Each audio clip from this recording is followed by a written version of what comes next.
Hello everybody. So I just wanted to start off this video by saying I admitted I was wrong about Resident Evil Village. I had done an early review slash kind of a first impressions video, and I was singing this game's praises and saying how much I liked it and how it was like Resident Evil 5 and 4 and the good aspects of 7 all kind of combined into one game. And I just said it was really good. And I think part of that is just that probably the best level in the game is the castle level. I mean, it's either that or the factory. The other two main levels, if you can even call them that, are extremely short and have basically no combat in them whatsoever. So I will readily admit that, yeah, I was wrong. I gave this game a much better review than it deserved. So I'm just going to kind of confess that up front before we kind of get into it. So I think my initial impression was it seemed, at least on the surface, that this game combined a lot of things I liked from previous Resident Evil games. I really liked the RPG elements from Resident Evil 4 and 5, where you got treasures or money from killing enemies, and then you could use that to upgrade weapons. And it was kind of cool to have that. It encouraged exploration a lot. I always kind of like upgrade features. It allows you to kind of customize your playstyle a bit. Like in this game, I spent most of my money upgrading the bolt action rifle, which I found to be an extremely effective weapon throughout the entire game. It was pretty much what I used exclusively against bosses because it has such a high damage output. One of my issues was that new weapons are just objectively better than older weapons in every way. And to a certain extent, that was also true in Resident Evil 4, but it wasn't quite as like obvious. Like a fully upgraded pistol is worse than a non-upgraded whatever the next gun in the series is. And to my mind, at least, that kind of defeats the entire purpose of having RPG elements if the customization doesn't even really matter. I will also just say up front that it was a huge mistake to play this game on casual. I found RE2 Remake a lot harder than this, even on assisted mode. At least it was more challenging and suspenseful. Enemies on casual just die extremely quickly, and when I ended the game, I just had a massive pile of ammo. That's probably partially because I'm better at these games than I thought I was, because I'm used to playing things like Stalker, where you have to be very, very conservative with ammo. So I had a ton of ammo by the end of the game, and it just was. I don't really like super difficulty, but it just was so easy that it was kind of boring. So that's my fault. I'm not blaming the game necessarily for that, but that probably impacted my enjoyment a fair amount. So let's get into the game itself. So this takes place as after Resident Evil 7, where Ethan and Mia Winters have moved to Romania. And the game starts out with Chris Redfield and his team apparently shooting Mia, taking his daughter and Ethan hostage and taking them away. On the way to wherever they're going, the convoy gets attacked or something like that, and all the agents are killed. Ethan somehow survives, and he gets stuck in the village, and he finds out that he has to save his daughter, who has been killed and divided up into four pieces for reasons that are never established or explained. And they've been given to the four kings of New Londo, aka the four old ones, aka the four Lord Souls, aka the four Lords of Cinder. And you have to put them all together to begin the ritual that opens the way to the final boss. And somehow, through plot contrivance, you can recombine the pieces and bring your Ethan's daughter back to life. How that works and why that works, I don't know, but that's the plot of the game, and it gave them an excuse to have 4 main levels to go through: the castle, the docks, um, the Benevento house, and the factory. Now, out of them, I'd say the only two real levels are the factory and the castle. The castle I actually thought was pretty good. It has a very Resident Evil 2 feel because you're trying to escape the giantess and her daughters. So you have to use some stealth aspects. The castle itself kind of has that whole semi-maze like, not exactly claustrophobic feel, but definitely very, very reminiscent of Resident Evil 2, which is a good thing because Resident Evil 2 was a good game. Much better than this, I'll say that much. Um, so that's the castle. It was a pretty good level. Once again, just basically Resident Evil 2. After we had the castle, you have Benevento House, which is not a boss fight. There's no combat in the entire level, to my knowledge. The entire level is just this weird, trippy semi-dream where you alternate between trying to solve the puzzle. There's like a mannequin of Mia, Ethan's wife, and you have to try to figure it out, and there's a series of puzzles, and then you get chased by a giant fetus monster that doesn't really make a lot of sense, and then you fight some dolls, and then the level's over, and it's just kind of like, it feels like one action scene in any other Resident Evil game. Like, rather than being a full level, it feels like one semi-large puzzle. I can't really think of an example off the top of my head, but it doesn't feel like a full area. But then that's over, and you can probably beat that in like an hour and a half if you semi know what you're doing. My completion time of this game, I think, was like 8 or 9 hours, and I did all the side stuff.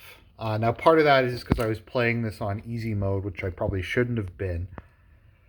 But once again, RE2 on easy mode was a lot harder, both in terms of the damage enemies did, the number of enemies, and other stuff. I think one of the big problems with this game is there just isn't enough action.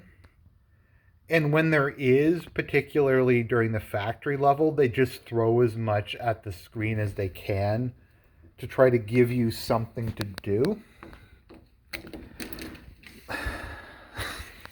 Stupid animal. To try to give you something to do, but it doesn't really like work out. It's kind of too late. They're trying to kind of, I think, in the factory level invoke the factory level in RE5 and the island in RE4, but they do it in a very kind of incompetent and uninteresting way. The third level is the docks, which is the worst, I think, by a substantial margin. And the whole thing is just running from the giant fish guy. I don't think there was any enemies in the level, so I didn't wind up like using any ammo. You just have to do like a series. Well, fortunately, there's no quick time events in this game, so I'll give it that. But you just have to do a series of puzzles, and then the fish guy dies, and then that's the end of that level. And it's horrible. It's really bad. And then you have the factory level where you get Heisenberg, who's really the best guy in this game because he's just a massive ham. He also has the most developed motives of any of them. So the village is ruled by Mother Miranda, who is a immortal witch who has become one with the mold, so she's over 100 years old at this point. And she created the 4 lords. They literally call them lords, so I don't know if they had Dark Souls on the mind. This game takes a lot of like aesthetics from Dark Souls, so I don't know if that was just what the popular thing was at the time, and that's why they decided to go with it. But that's what they decided to go with, so I guess we just kind of have to accept that. And she each gives them a piece of rose for reasons, because this whole thing is like apparently a test for Ethan to see if he's strong enough to do something. I don't really know why she was even testing his strength. I don't think there was any like on-screen reason that I could determine. It was just so that they could have like the levels. That's really, it was just plot convenience. Um, as Plinkett would say, plot convenience equals movie suck. So there's that aspect to it. Um, so you get all the pieces to Mia, and then we get one of the lamest tie-ins I've ever seen. Because these games like have nothing really to do with the earlier Resident Evil games. Like Resident Evil 1 through 6 was like a fairly coherent story. I mean, maybe 6 because Wesker was gone and Umbrella was gone was like more unrelated. But yeah, so Resident Evil 7 like had nothing to do with the previous games. There wasn't even like a virus or a something like that involved. I think one of the worst things about these games is they mistranslated bacterium as mold, I think. Or they mistranslated mold as bacterium. I'm not really sure, but I think it's actually a bacteria and not a fungi at all, which is really confusing. I forget exactly, but it's one and not the other. And it's just confusing because it's not a fungus, even though it kind of looks like one. And it doesn't seem to have anything to do with the progenitor virus, which is okay, I guess. I mean, Las Plagas didn't really have anything to do with the progenitor virus, and that didn't really bother me. But yeah, so the tie-in is Oswald Spencer, obviously the founder of Umbrella. Prior, he learned all about like wanting to build a new world order and all this other lame stuff because he had gone to Romania and met with Miranda, and they discovered the mold together.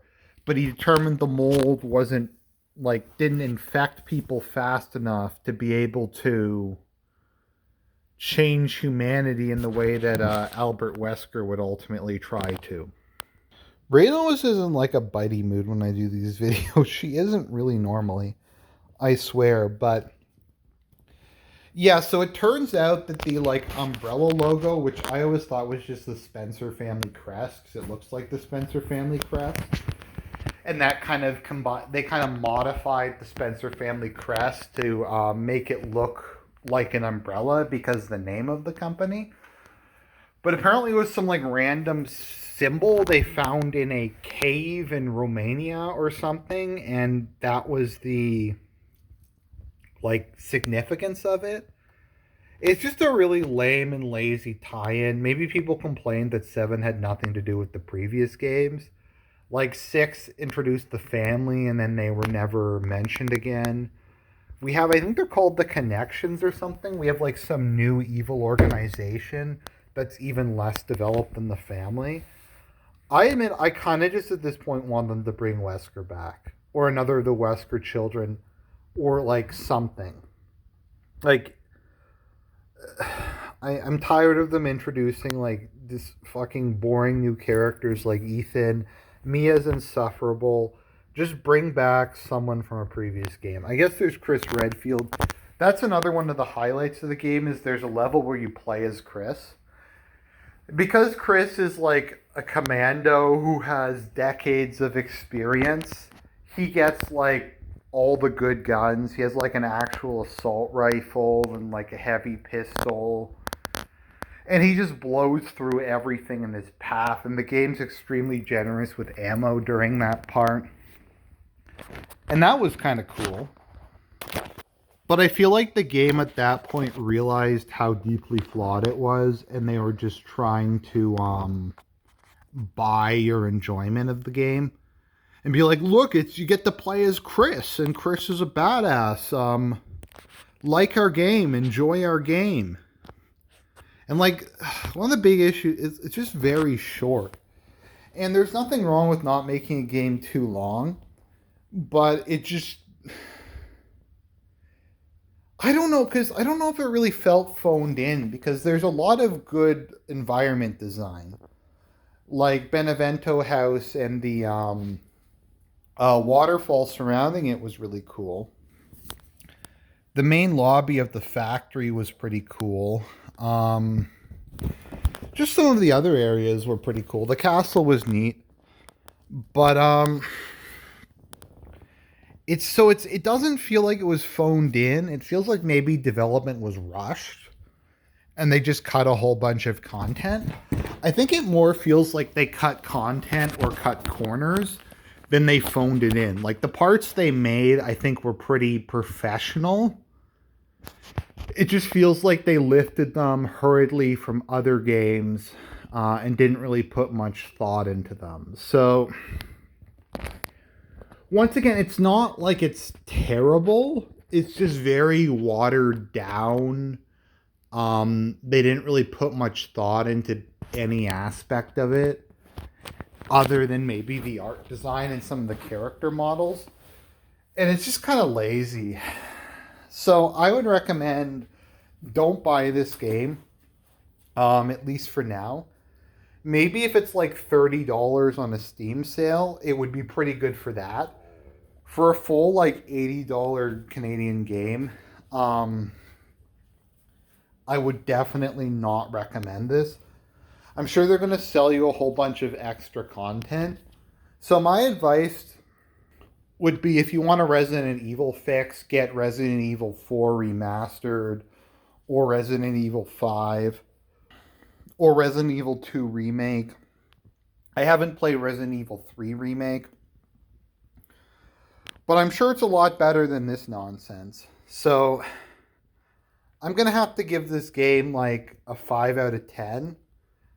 If this game was like twice as long and there was more story and more build up and more weapons and just more content in general, this could be like an 8 or 9 out of 10. This could have been really good. But I guess they just rushed it and they're going to use COVID as the excuse, because they use COVID for the excuse for everything. So, you know what it reminds me a lot of is Sword and Shield, because there was good aspects to Sword and Shield, but it was just really phoned in. It very short, didn't have very much content, just kind of lazy. I guess Sword and Shield was a lot lazier though, because there's like how bad a lot of the Pokedex models were. But that's all I have to say. As you can see, Raine is doing well. She's a pretty small cat. I was thinking about it the other day. She's very small and very lean and long, which I'm okay with. It's kind of nice having a small cat. She just doesn't weigh very much when you pick her up. She doesn't eat a ton. I'm only on the second bag of her food in a year since I got her. And when I move back into an apartment that's a lot smaller than a full house, it means she'll have relatively more room to roam. So that's the Resident Evil Village review. Sorry if people bought it based on the initial thoughts, but I mean, it was an initial thoughts video. It wasn't a full review. God bless, and I'll talk to you guys later.